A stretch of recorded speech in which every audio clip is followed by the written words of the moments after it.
Rakhantu Sabha Devata Sabba Buddhanubhavena Sada Soti Bhavantu Te Bhavatu Sabha Mangalam Rakhantu Sabha Devata. My life has two parts. One is my own spiritual practice and traveling and sharing Dhamma and meditation, and leading meditation retreats and spiritual programs. And the other is conducting disaster relief programs or humanitarian programs around the world. I have been involved in humanitarian projects around the world for the last 20 years. Mostly they are disaster relief programs, political violence or wars, earthquakes, tsunamis, cyclones, and many other natural disasters.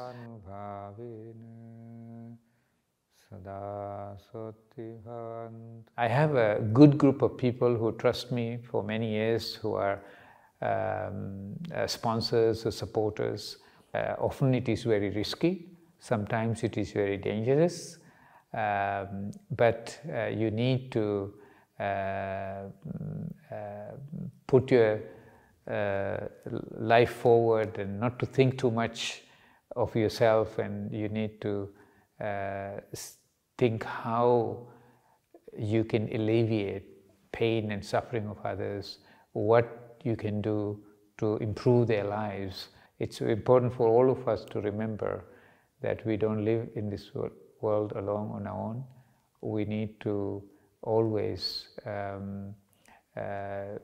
spend our time and energy and efforts to help those who are less fortunate, help those who are suffering, and help those who are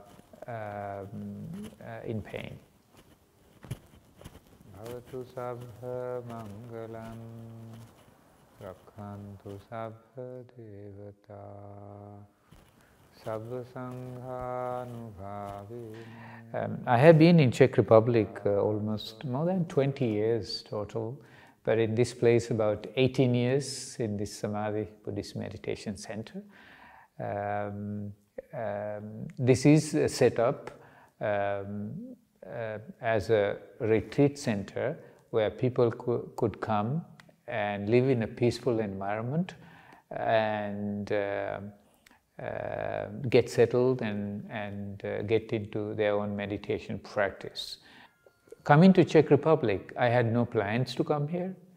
I came to Prague to teach because one of my Czech friends invited me. We started the Lotus Center. It was too small. I knew that in the center of city, you can't really have that kind of peaceful, nurturing, spiritual experience. Environment was so noisy. So look for a place, and we found this beautiful place.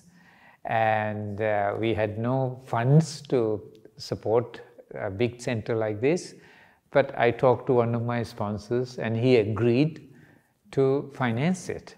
So since then I managed it, and I, and I keep it.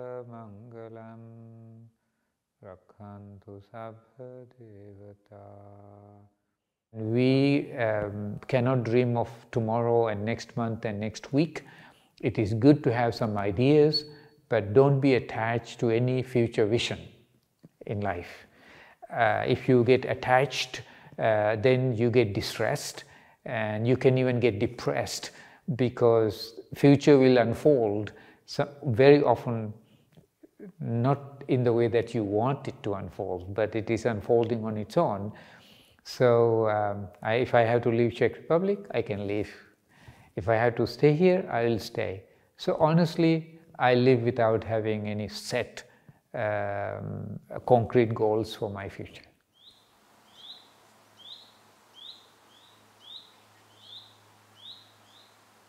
I'm not distressed about anything with anybody, but I have huge responsibilities. running a center in the US and in Kenya and even here. These are sometimes hundreds of thousands of dollars, sometimes millions of dollars involved under my supervision. We manage huge projects, but we all need to see that when we try to set goals for our lives, the journey itself has to be beautiful, peaceful, and meaningful.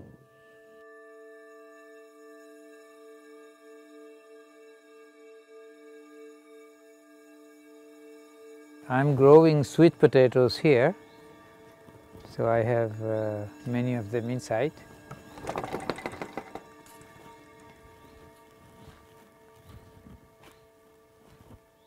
So you can see more Swiss chard and the sweet potatoes.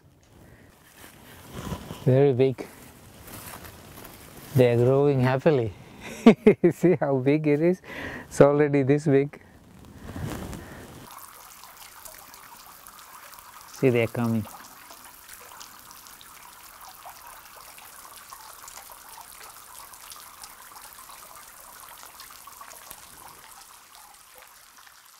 I think this is the Buddhist way. Live in the moment, but be more realistic in the way that you deal with the present conditions, the present moment conflicts, and the present situation.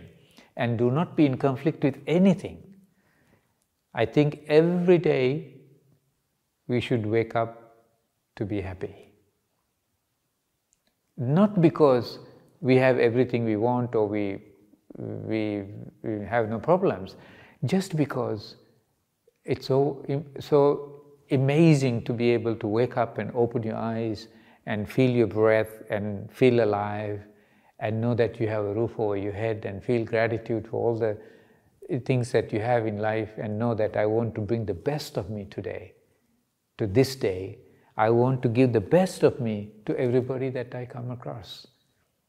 I don't want to be in conflict with even the worst people that I might come across, because they have their own lives, they have their own problems, they have their own issues, but I'm not going to get involved with them.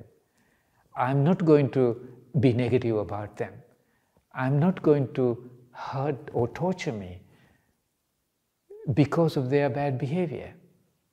Everybody who is bad they're not bad by choice most of the time. They're bad because I think they are having so many issues that nobody is willing to help them. Everybody is willing to punish them. When I invited bad people to my temple, everybody said, "Why you associate with bad people?" And I said, all the bad people should be coming through this gate into this temple. We need more bad people than good people, because they are the one who is destructive and who disturb society and who spread suffering. But if you have the right attitude, their heart, human heart, could be reached. Their humanness should be brought out.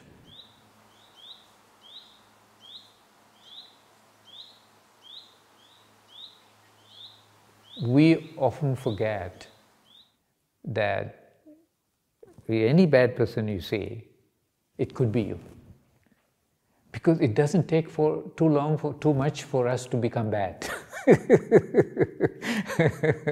If I push you hard enough, it is not, I wouldn't be surprised if you punch me. So you have the worst of you in you that could surface any time if the right circumstances are given. So that is why we need to have compassion for the people who are struggling, who are bad, who are not productive, who are selfish. We need to really have compassion for them, because it could be me.